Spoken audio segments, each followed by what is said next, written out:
Opa, são 4 horas e 9 minutos. Hoje é quarta-feira, dia 27 de setembro de 2017. Está no ar o seu programa Sala de Notícia. Atrasamos de novo. De novo tivemos problemas aqui para dar início à transmissão, mas vamos tentar acertar isso aí para em ponto todo dia, de segunda a sexta-feira, a gente está aqui com vocês, tá certo? Então vamos começar logo as informações de hoje. Informação interessante.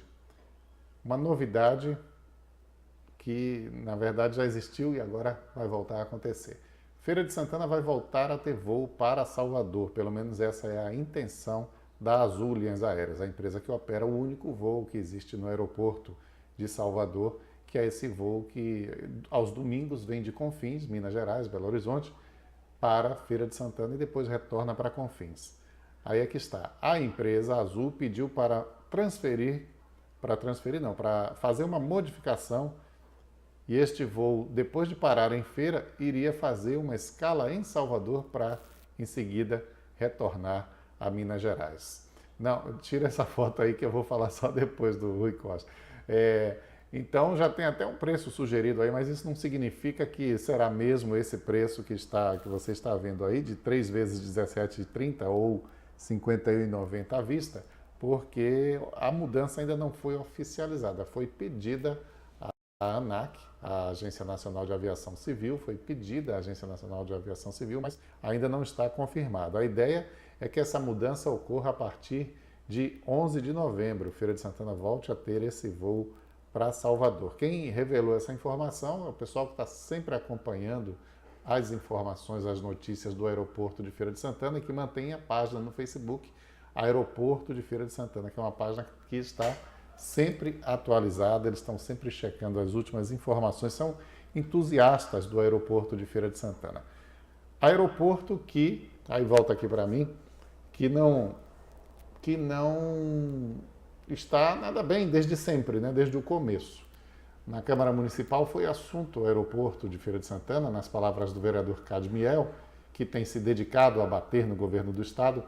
E o Cadmiel falou sobre o aeroporto, se queixando justamente de que ele deveria ter mais voos, de que ele deveria funcionar de forma mais eficaz para a população de Feira de Santana e de toda a região. O aeroporto de Feira de Santana, cidade comercial, com centro industrial estabelecido, com toda uma região para poder atender, o aeroporto encontra um discurso dizendo que não há demanda para ter um aeroporto em Feira de Santana. A quem quer convencer? Ao mundo empresarial? Ao mundo político? Ao mundo comercial? Ora, se tivéssemos uma única viagem, um único voo, numa terça-feira pela manhã, para ir para Brasília, saindo de Feira de Santana, quantos vereadores são da região? Quantos secretários de saúde, de educação e de outras secretarias de cada cidade que tem que ir a Brasília, acompanhar convênios, processos, recursos, parcelas, emendas parlamentares? Aonde estaria essa justificativa, então? Ora, os 417 municípios baianos têm que se deslocar a quase 1.000 quilômetros para chegar em Salvador, para pegar um voo para Brasília ou para São Paulo? Não, Cadmiel, não tem que se deslocar até Salvador. Todos os moradores de todos os municípios da Bahia, quando querem ir a São Paulo ou a Brasília, existem aeroportos funcionais efetivamente, porque esse de Feira de Santana é só para constar, né? Existem aeroportos com bastante voos em Vitória da Conquista, em Porto Seguro principalmente. Inclusive, essa semana o governo do estado publicou informação sobre o aeroporto de Porto Seguro, dizendo que ele está prestes a receber maior número de voos. O aeroporto recebe uma média de 20 voos diários e após intervenções que serão feitas, obras que serão feitas no aeroporto, pode passar a receber até 50, veja você. E em período de férias, quando Porto Seguro recebe mais visitantes, o número de voos pode chegar a 100. Agora, hoje, essas obras são o pátio de aeronaves do Aeroporto Internacional, de Porto Seguro Internacional, inclusive, que está passando por essas obras de recuperação, e a previsão é que nas férias, em dezembro elas já estejam concluídas.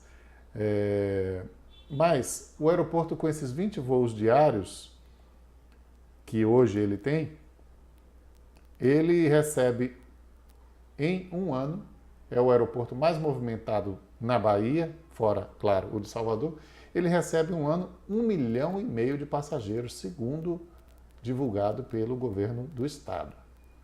Ora, 1,5 milhão de passageiros é um número relevante de passageiros e mostra que é um aeroporto que funciona efetivamente. Agora, o Cadmiel está contestando o que o governador Rui Costa disse que foi dito, segundo o Rui Costa, foi dito a ele por um executivo ou o próprio presidente da Azul, que por sinal é baiano. O dono da Azul é norte-americano, mas o presidente da Azul é baiano. Trabalhou na Odebrecht e agora preside a Azul.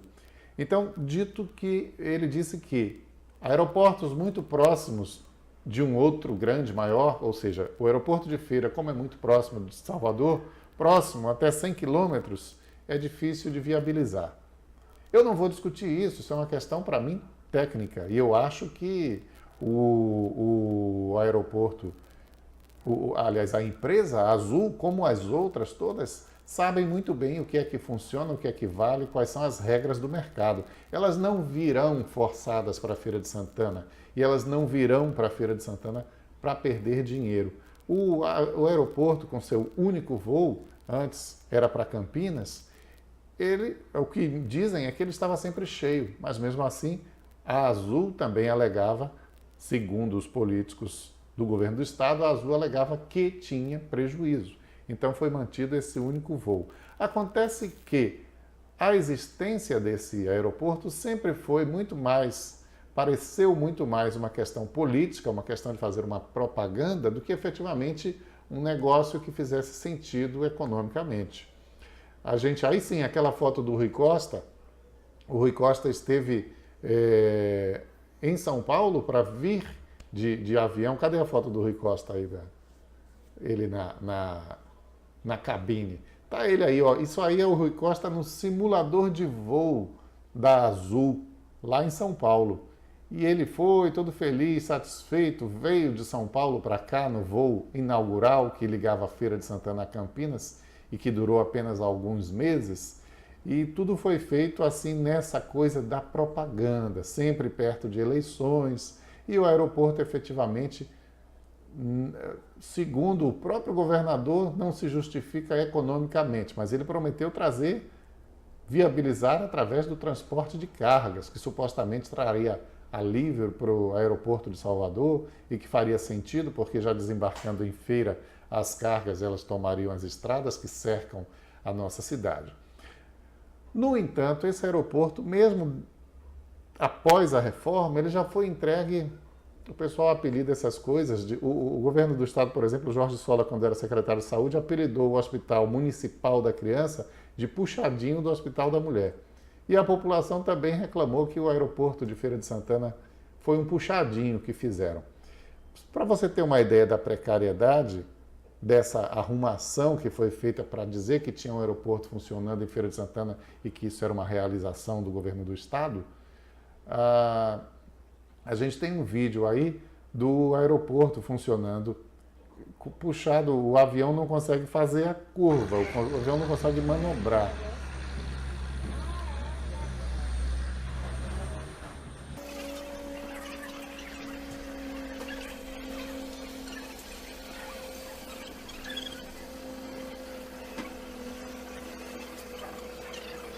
Aí o que acontece? O trator tem que puxar o avião é puxado para frente pelo trator, empurrado para trás para poder fazer a manobra. Aí depois que ele vai para trás, ele vira para a esquerda de novo, direita, esquerda, direita, ré, esquerda para voltar para a pista, para ficar de frente para poder decolar. E lá foi ele decolando.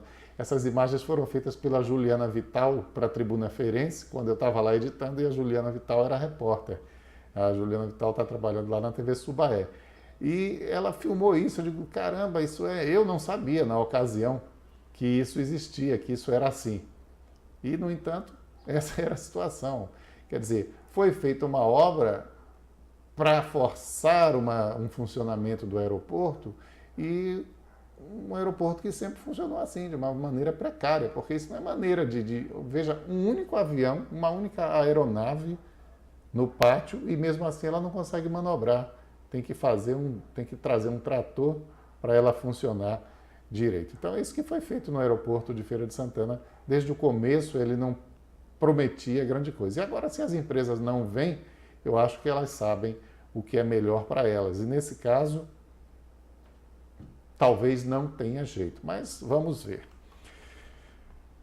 Na Câmara Municipal, o assunto das calçadas ocupadas em Feira de Santana, abordado ontem pela vereadora Eremita, voltou a ser tratado hoje pelo vereador Alberto Neri. E ele, aí, diferente de Eremita ontem, porque Eremita, como governista, talvez não ficasse à vontade para falar, mas ele, como oposicionista, um dos dois únicos oposicionistas, ele disse quem era o culpado, quem era o responsável, o prefeito José Ronaldo. Não são apenas os fiscais que são coniventes com essa situação. O gestor do município é o que é responsável pela invasão das calçadas. Porque nós temos aqui nessa tribuna denunciado constantemente as invasões das calçadas. Inclusive, eu tenho dito sempre, após o viaduto do Tomba, tem se tornado ali uma feira livre. E nós denunciamos aqui sempre, e o Poder Público Municipal em nenhum momento deslocou uma equipe de fiscalização para ir lá, notificar as pessoas que estão ali e oferecer a eles um espaço adequado para que eles possam comercializar os seus produtos. Então, o responsável por esse desmando que nós vivemos hoje no nosso município é o gestor, é o prefeito da cidade que é o responsável.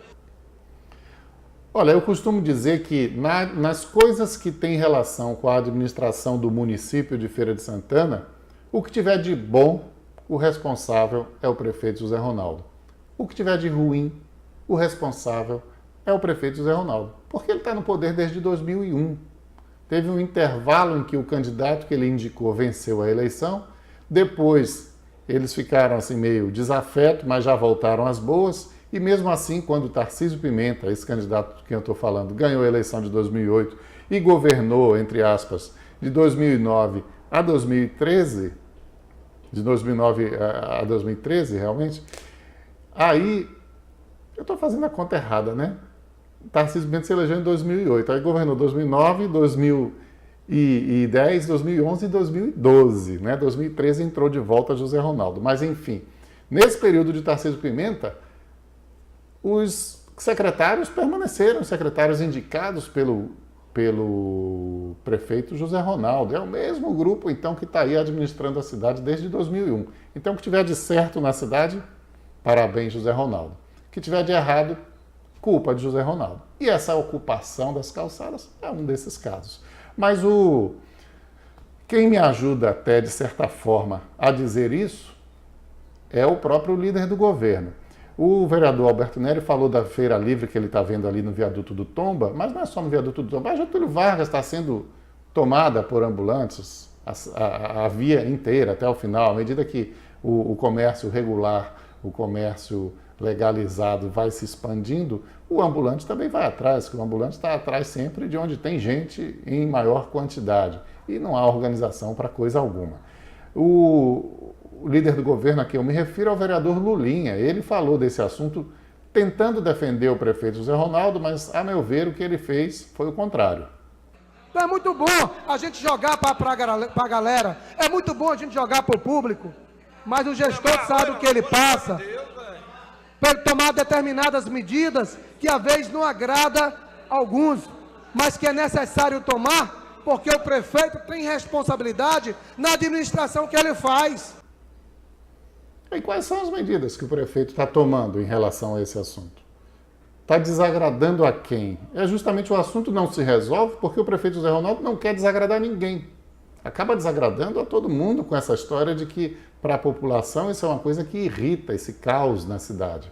A cidade toda desarrumada e toda feia, porque a prefeitura não bota regra em coisa nenhuma. Mas o caso é que o prefeito justamente não toma medidas para desagradar.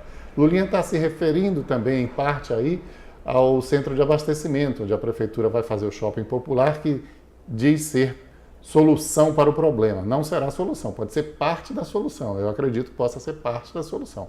Mas que vai resolver totalmente esse problema, não vai, porque a gente vê no dia a dia como é feita a administração da cidade e vê que o encaminhamento não aponta para uma possibilidade desse shopping popular ser solução efetivamente para esse problema da cidade. Agora, essas medidas que não agradam, que o Lulinha fala, que o prefeito tomaria, só se for ali em relação ao shopping popular, porque tem o pessoal do artesanato que não quer sair e a prefeitura quer utilizar o lugar, o que ela tem direito de fazer, porque ela é dona do centro de abastecimento e se propõe a organizar a cidade e ofereceu algumas alternativas para o pessoal do artesanato. O pessoal do artesanato é que diz que não aceita. Bom, aí alguém tem que ter uma... eles tinham o direito de entrar na justiça, entraram na justiça, perderam. Então, a prefeitura tem o direito também de tomar uma atitude e é isso que ela vem fazendo, inclusive, talvez até de uma forma tímida, né? Embora o pessoal se queixe até de violência, etc., mas a prefeitura tem sido até bastante tolerante e os anos se passam e esse problema não é resolvido. Mas o Lulinha ainda complementou um pouquinho mais sobre esse assunto, vamos ouvir. Há muitos que estão aí, são empresários. Hoje, muitas pessoas que vendem na rua, tem um comerciante maior que dá eles para distribuir na cidade, para pegar os pontos, e a maioria tem ponto no centro de abastecimento. A maioria tem ponto. Aí pega, fica relocando para cima e para baixo, tomando os passeios, colocando em perigo a nossa vida, colocando em perigo a vida do cidadão, porque a partir do momento que esses passeios ficam aí com o pessoal vendendo, acontece o quê? As pessoas deixam de andar na calçada para andar na rua e corre o risco de ser atropelado. Então o prefeito Zé Ronaldo é um gestor preocupado com a população, com o crescimento, com o desenvolvimento.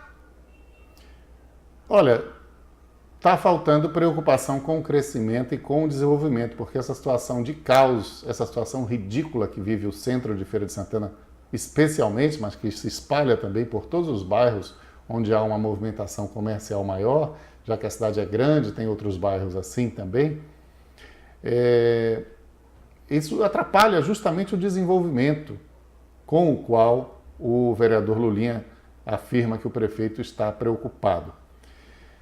As pessoas evitam o centro da cidade, as pessoas evitam até a cidade, se for possível, se encontrarem os que vêm de fora para comprar em Feira de Santana, se encontrarem no meio do caminho, vão ficar por lá mesmo. Evitam o centro da cidade, não o centro de abastecimento. Agora, o próprio Lulinha, esse discurso, se você for pegar só as palavras, parece até um discurso de oposição, porque ele mesmo deu um monte de argumentos para se questionar a ação da prefeitura. Ele disse que tem comerciante que entrega a mercadoria para o camelô para vender. Ele disse que são pessoas que têm pontos fixos, mas estão também no meio da rua. Ele disse que a gente corre perigo porque quer andar na calçada e não consegue, aí vai para a rua, como já aconteceu, de gente ser atropelada. Ele mesmo citou no discurso da Câmara, não nesse pedaço aí que eu selecionei, mas numa outra parte. Então isso tudo indica justamente que a prefeitura tinha que tomar uma providência e a prefeitura não toma providência. A prefeitura não toma providência em 20 anos de administração do prefeito José Ronaldo. O prefeito José Ronaldo tem méritos, mas nesse caso aí ele tem culpa. Já existia esse problema antes dele, existia, mas ele não fez nada para resolver. E 20 anos, me parece, vereador Lulinha, líder do governo, que 20 anos, estou sendo injusto, estamos em 2017, começou em 2001, né? 16 anos é tempo suficiente para resolver essa questão, não é, vereador Lulinha?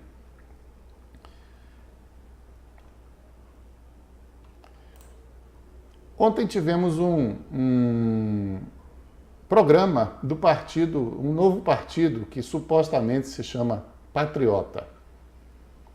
Esse partido Patriota é o partido recém-fundado, até um dos partidos mais novos que existem no Brasil, não sei se é o mais novo, conhecido como PEN, Partido Ecológico Nacional. Mas agora eles acharam que fica mais bonito botar o nome de Patriota. E eles querem levar para ser candidato a presidente por esse partido o deputado Jair Bolsonaro. E aí, ontem eles alardearam, né, que o deputado Jair Bolsonaro seria a estrela do programa do Patriota, que teve um programa de 5 minutos, mais ou menos, na televisão ontem, 5 minutos, e foi 1 minuto dedicado a Bolsonaro. Só que Bolsonaro não falou no programa. Bolsonaro não falou no programa. Também o Patriota está um pouco complicado, porque a mudança de PEN para Patriota não foi oficializada ainda e o próprio Bolsonaro ainda não se filiou ao partido. Esse áudio aí precisa ficar aberto na hora que passar o vídeo para eu poder comentar também. Vamos ver aí o vídeo como foi a parte do Bolsonaro no programa. Aparecendo Bolsonaro em vários lugares, Paraná, Paraíba, Espírito Santo vai aparecer 2 vezes, e o Bolsonaro sendo saudado ali pelo povo, pela população, o pessoal fazendo festa, recebendo ele no aeroporto, querendo pegar, abraçar, tem que ter até segurança e tudo mais, no Pará. Enfim, eles procuraram mostrar que em vários lugares do Brasil o Bolsonaro é querido da população. E tá aí. Mas o Bolsonaro não disse uma palavra. Quando acabar a imagem aí do Bolsonaro, aí a última imagem é ele com o óculosinho, que o pessoal chama ele de mito, e faz aquela brincadeira da internet, olha ele aí. Pronto, aí daí para frente não importa mais, que já some de novo o Bolsonaro. Não disse uma palavra no programa. Não sei se por ele não ser filiado ainda, mas o certo é que foi assim que o PEN apresentou seu possível candidato dos sonhos do PEN, né? Mas o Bolsonaro ainda não deu a palavra final.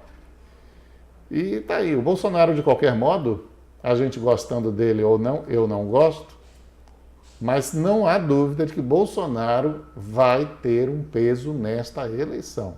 De alguma forma, a participação de Bolsonaro vai fazer diferença, vai fazer a balança pender para um lado ou para o outro nessa eleição. Só espero que não ganhe, né?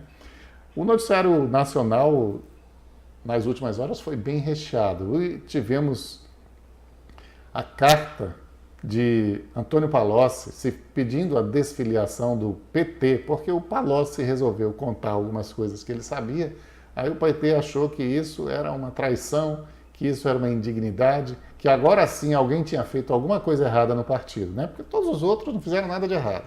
São heróis do povo brasileiro, é assim, né? Então agora não. Palocci, porque resolveu contar umas coisas que ele sabia, a fim de conseguir também benefícios, de ser solto ou ficar menos tempo na cadeia, aí o Palocci virou inimigo público número 1. E o Palocci ontem divulgou uma carta bem pesadinha contra o PT. A gente vai mostrar aí só o comecinho da carta. A senhora Gleisi Hoffmann, carta datada de ontem mesmo, né? E o final aí com a assinatura do Antônio Palocci. Mostra a assinatura do Antônio Palocci. Antônio Palocci Filho, ele assina a carta e ontem a carta mesmo foi divulgada. E na carta eu vou ler só 2 pedacinhos aqui. Um dia, Dilma e Gabriele dirão a perplexidade que... Gabriele, baiano. José Gabriele, presidente da Petrobras. Um dia, Dilma e Gabriele dirão a perplexidade que tomou conta de nós após a fatídica reunião na Biblioteca do Alvorada, onde Lula encomendou as sondas e as propinas. No mesmo tom, sem cerimônias, na cena mais chocante que presenciei do desmonte moral da mais expressiva liderança popular que o país construiu em toda a nossa história. Não tem dúvida de que foi a mais expressiva liderança popular da história do Brasil, o ex-presidente Lula. Agora, com certeza, esse choque, esse espanto do Antônio Palocci estão nessa carta, mas não estavam lá, né, no dia em que isso aconteceu. Palocci era cúmplice, né? Palocci era participante de todas essas coisas. Palocci não estranhou isso como algo, oh meu Deus, o que houve com Lula? Lula está com problemas. Lula mudou. Não, ele conhecia Lula muito bem. E outro trecho muito importante da carta do Palocci, talvez o mais importante de todos, é quando ele diz assim: até quando vamos fingir acreditar na autoproclamação do homem mais honesto do país, enquanto os presentes, os sítios, os apartamentos e até o prédio do Instituto Lula são atribuídos à dona Marisa? Ele não botou Instituto Lula, ele botou só Instituto. O Instituto são atribuídos à dona Marisa. Afinal, aí é que está a questão. Ele faz a pergunta: somos um partido político sob a liderança de pessoas de carne e osso ou somos uma seita guiada por uma pretensa divindade? Alguém se dispõe a responder para o Antônio Palocci? Eu acho que a resposta vem sendo dada ao longo dos anos, né? O PT tem comportamento, os petistas têm comportamento de membros de uma seita, sim, de uma seita. Eu tenho convicção hoje, porque quando Palocci disse, olha, faltava ninguém dentro do PT, ninguém importante dentro do PT dizia algo como o que o Palocci diz, fazia confissões como as que o Palocci fez. Aí o Palocci veio e fez. Aí, não, Palocci só quer ser beneficiado, Palocci está sendo torturado pelos procuradores, pelo Ministério Público, pelo juiz Sérgio Moro, psicologicamente pelo menos torturado. Mas eu tenho certeza, o comportamento dos petistas tem demonstrado que, se o próprio presidente Lula acordasse, virado do avesso, algum dia dissesse que realmente fez tudo isso de que o acusam e que o partido realmente tem culpa e ele, como líder maior, é o principal dos culpados, os petistas da seita diriam: Lula foi torturado, Lula não aguentou a pressão e Lula, por isso, está falando essas coisas. Ele não está no normal dele, ele está fora de si. Então, é isso. Acho que a resposta para a dúvida de Palocci já vem sendo dada, já foi dada aí há muito tempo. Inclusive, apareceu mais um problema para o ex-presidente Lula. Os recibos que foram apresentados para justificar o aluguel que não era pago no apartamento, ao lado do apartamento onde ele morava, e depois começou a ser pago, mas o juiz Sérgio Moro perguntou na audiência: os recibos? Aí o Lula disse: eu não sei, eu não tenho, mas deve ter aí. Bom, a defesa de Lula apareceu com os recibos ontem. E ficou esquisitíssimo, porque um recibo tem data de 31 de junho de 2014. Tem esse recibo aí para mostrar?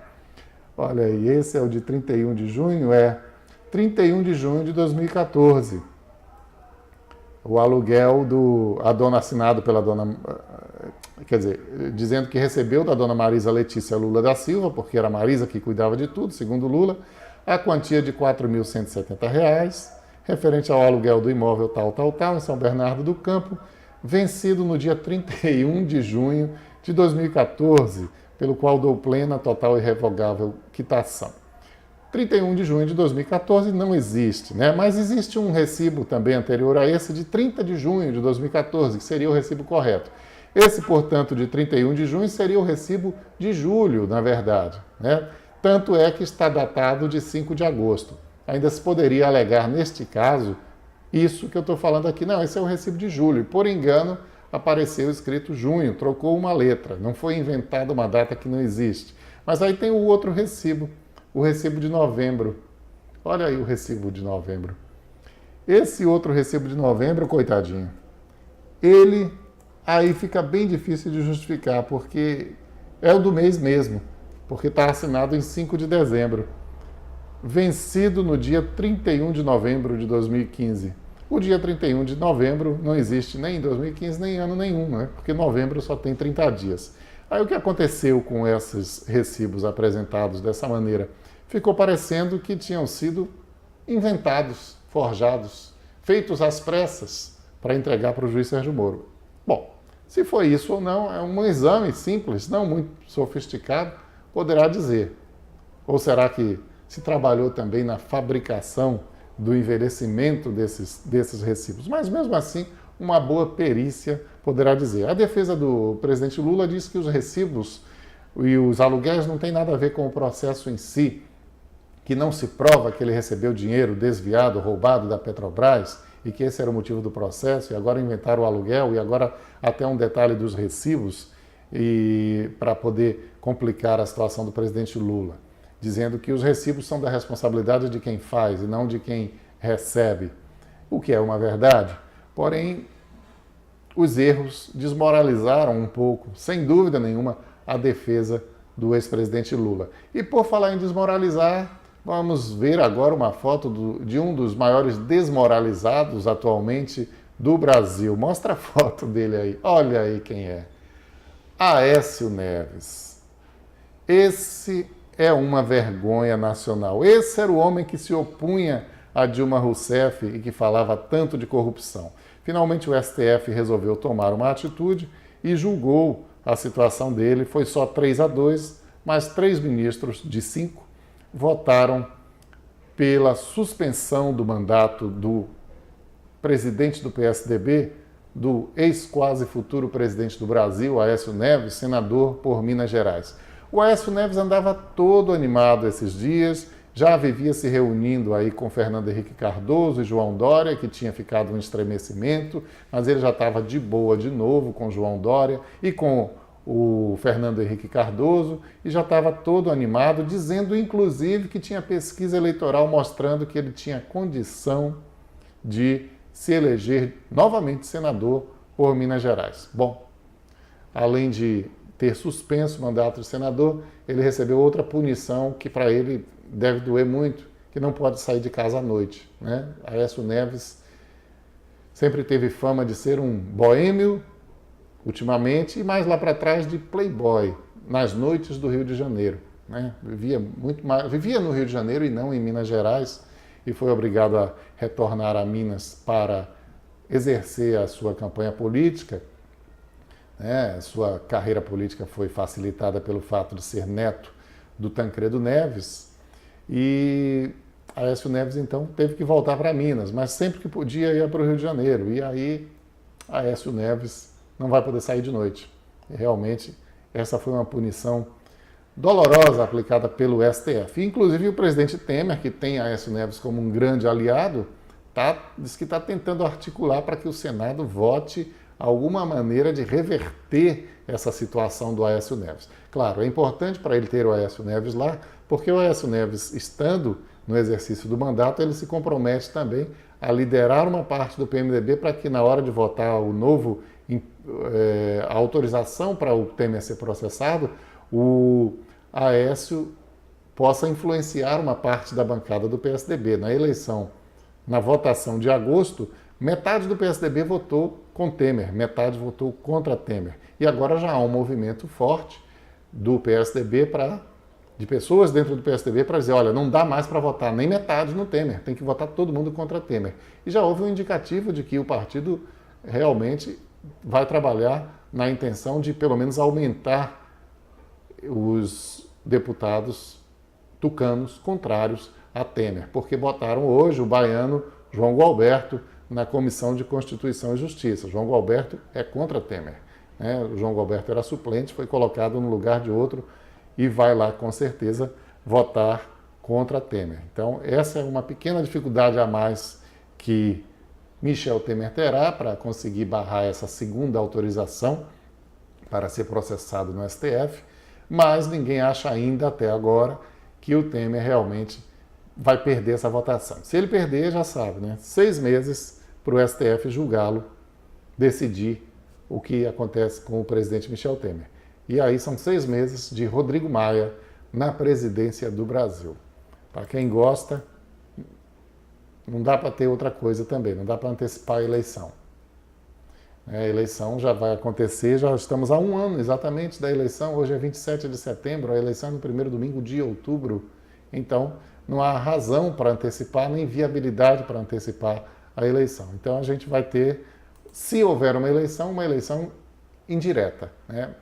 Rodrigo Maia terá o direito de ficar 6 meses e depois internamente se resolve dentro do Congresso quem será o presidente. Provavelmente, se isso ocorrer, Rodrigo Maia ficar 6 meses, ele vai conseguir dar um jeito de manobrar para permanecer até o final do mandato, que acaba em dezembro de 2018. E aí assume o presidente que for eleito no ano que vem, em janeiro de 2019. Bom, na área do crime comum, do crime que não é de colarinho branco e do crime dos pequenininhos, que, no entanto, é influenciado pelos criminosos que estão lá em cima, na cúpula, impunemente, até recentemente, e ainda muito impunemente. Né? Então, na área desses crimes dos pequenininhos aqui de baixo, a polícia prendeu o Roberto de Souza Pinheiro, um sujeito que é um assassino e, além de tudo, um trapalhão. Na foto aí, ó, ele está com a cabeça enfaixada porque ele está num hospital. Ele matou o motorista Valdir Cerqueira de Almeida, que fazia corridas de Uber, e esfaqueou o Valdir por ciúmes da mulher. Ele descobriu conversas da mulher com o Valdir e aí mandou uma mensagem se passando pela mulher. Esse cidadão aí, Roberto de Souza Pinheiro, é o assassino do Valdir. O Roberto, então, matou o Valdir, roubou o carro dele e bateu com o carro do Valdir. Depois de bater com o carro do Valdir, a polícia, pegando esse carro acidentado, acabou chegando nele. Né? O Roberto se escondeu, comprou uma viagem para São Paulo, mas não deu tempo de fugir. Quando ele já estava de mala pronta e se preparando para embarcar, a polícia bateu na porta dele e conseguiu prendê-lo. E encontrou, inclusive, a faca do crime dentro do carro ainda. E vai ser fácil para a polícia provar. Ele, inclusive, confessou, mas é óbvio que são necessárias outras provas. Né? E a polícia não vai ter dificuldade de provar que o Roberto, com todas essas pistas que ele deixou, é o autor desse assassinato. Olha aí esse índio da Han, né? É índio Han. Enfim, este índio, índio Pataxó. É Pataxó Han, a tribo é Pataxó Han. Dando entrevista para a Rede Bahia, e ele é um índio que invadiu a Fazenda Esmeralda. Qual é a Fazenda Esmeralda? É a fazenda que fica no município de Potiraguá e pertence à família de Gedel Vieira Lima. Gedel Vieira Lima, Lúcio Vieira Lima e essa turma toda. A Rede Bahia fez uma matéria importante, interessante, conseguiu acesso lá na fazenda. Os índios permitiram que eles entrassem, deram entrevista, alegaram que existem cemitérios indígenas nessas terras e por isso seriam terras sagradas e eles reivindicam as terras. Tem até eles ali num ritual também em torno da fogueira e os índios não querem mais deixar a terra de Gedel Vieira Lima e eu digo que com certeza está em melhores mãos, nas mãos deles, do que nas mãos de Gedel Vieira Lima. Amanhã o Cine Bahia vai oferecer 500 vagas de trabalho para pessoas com deficiência, em Salvador. São vagas em várias áreas, médico, auxiliar de escritório, camareira, auxiliar de limpeza, farmacêutico e enfermeira. Aliás, não é amanhã não, é na sexta-feira, das 8 às 17, na unidade central do Serviço de Intermediação para o Trabalho, o Cine Bahia, que fica na Avenida ACM. E em Feira de Santana também vai ter o dia D da inclusão social, abrindo vagas para pessoas com deficiência. Vai ser o mesmo dia, sexta-feira, das 7h30 às 17 horas, lá na Casa do Trabalhador, que vai ter um dia dedicado especialmente a atender a pessoas portadoras com deficiência e oferecer vagas de emprego para essas pessoas. Ontem a última notícia que eu dei aqui foi sobre aquele rapaz louro, bem louro e branco e de olhos claros, que se passou por negro, se declarou negro para passar no vestibular da Universidade Federal de Minas Gerais, Faculdade de Medicina. O mesmo problema acontece também na UFRB. Há denúncias desse tipo. E teve uma reunião do Ministério Público Federal para apurar isso, junto com o pessoal da UFRB, e ficou definido que eles terão 30 dias para tomar uma atitude em relação a isso, para apresentar o resultado dessa investigação, se há ou não pessoas que se passaram por negros sem ser negros para ter facilidade de entrar no curso da Universidade do Recôncavo e é também o curso de medicina que está com esse problema, tal e qual em Minas Gerais. E a última informação, temos aí uma imagem da Maratona de Osteopatia. Cadê a imagem? Olha aí, a Maratona de Osteopatia, nesta quinta-feira, a partir de 7 da manhã. Então, se você está com problemas aí na coluna, que podem ser resolvidos por um osteopata, vá lá na Simetria, que fica na Rua Barcelona, no Parque Getúlio Vargas, e fale com o meu amigo Arthur, que amanhã vai estar lá na Maratona de Osteopatia e prometendo grandes descontos para pagamentos em espécie. A gente vai ficando por aqui e nesta quinta-feira estaremos de volta. Já temos algumas informações, algumas coisas interessantes que estão sendo preparadas para amanhã, aqui às 4 da tarde no Facebook. Amanhã posso prometer que começa às 4 horas? Posso prometer, tá me dizendo aqui o Arcivaldo, então tá certo. Amanhã a gente está aqui 4 da tarde, tá bom? Um abraço, a gente vê, vocês sabem que vê o programa também na nossa página saladenoticia.com e no nosso canal do YouTube.